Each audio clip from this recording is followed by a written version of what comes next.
Lakini ikifika bonus, wanasema tukutanishe bonus ya Chebut na tukutanishe bonus ya Kaptumo.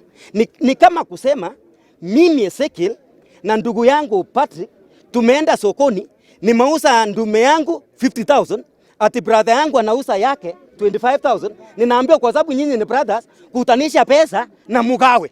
Tunanyanyaswa kwa sababu Chebut inauza bei ya chai ikiwa chini, lakini ya Kaptumo iko juu.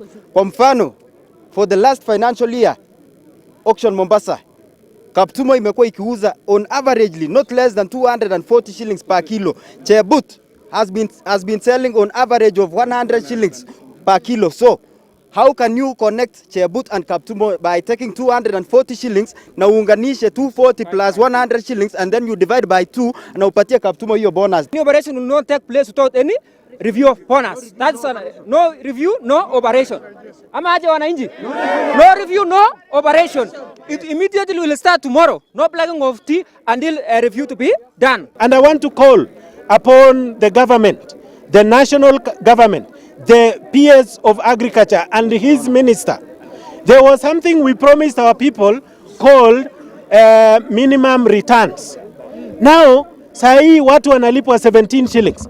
When you calculate ya plucking 10 shillings, you calculate unatoa maneno